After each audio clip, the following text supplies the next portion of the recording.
ये मेरे ख्याल से इन लोगों की सनक है कि हर चीज़ का नाम बदलना है और जब नाम बदला जाता है तब खर्चा होता है सरकार का, केंद्र का। ये एक अलग बात है।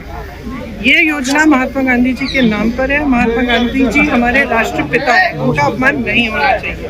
और तीसरी और सबसे ज़रूरी बात, नाम बदलने से ज़्यादा ज़रूरी ये बात है कि जो अधिकार इसी सदन में सबकी सहमति से जब वो कानून बना तो यहाँ एक भी राजनीतिक दल नहीं था जिसने सहमति नहीं दी। तो सबकी सहमति से ये कानून बना कि रोजगार का 100 दिन का अधिकार जो सबसे गरीब जन है इस देश का उसको मिलना चाहिए। अब इन्होंने बहुत चालाकी की है क्योंकि ऊपर से ऐसे दिखता है कि सिर्फ नाम बदल रहे हैं और 100 से 125 दिन को बढ़ा रहे हैं इसे। लेकिन इसको अगर ठीक तरह से पढ़ा जाए तो इसमें 2-3 ऐसे विषय हैं जिनसे ये योजना कमजोर क्या ये खत्म हो सकती है। और मैं आपको समझाती हूँ कि ये क्या है ये विषय। सबसे पहला कि इन्होंने 100 से 125 दिन की बात की है लेकिन कमाई को बढ़ाने की कोई बात नहीं की है। आज अगर आप किसी भी प्रदेश में जाएंगे आपको पता चलेगा कि जो मनरेगा का बकाया अभी मिला नहीं है। तो जहाँ जाएंगे मजदूर यही कहते हैं कि अभी हमें पैसा नहीं मिला है। तो आप उतना पैसा नहीं दे पाए हो। केंद्र पहले 90% केंद्र की जिम्मेदारी होती थी कि केंद्र पैसे देगा। आज उन्होंने इस विधेयक से ये चाहते हैं कि वो कम हो जाए। तो जब वो कम होगा तो प्रदेश को देना पड़ेगा। जो गरीब प्रदेश है वो दे ही नहीं पाएंगे।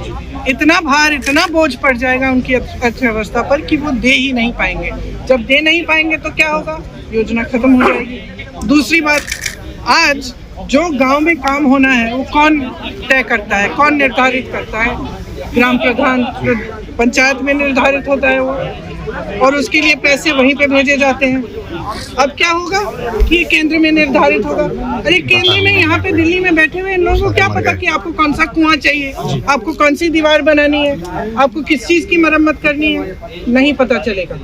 और इससे क्या होगा कि जो अधिकार आपने पंचायतों को दिया था, पंचायती राज द्वारा जो 73वां जो कानून था, संशोधन था, उसके तहत जो आपने अधिकार दिया था वो भी खत्म हो जाएगा। इसका मतलब है कि आप केंद्र में आप सारी सत्ता चाहते हो, आप ये निर्णय लेना चाहते हो कि कितना पैसा किसको कब भेजेंगे, किस काम में जाएगा, आप ये निर्धारित यहाँ केंद्र में करना चाहते हो।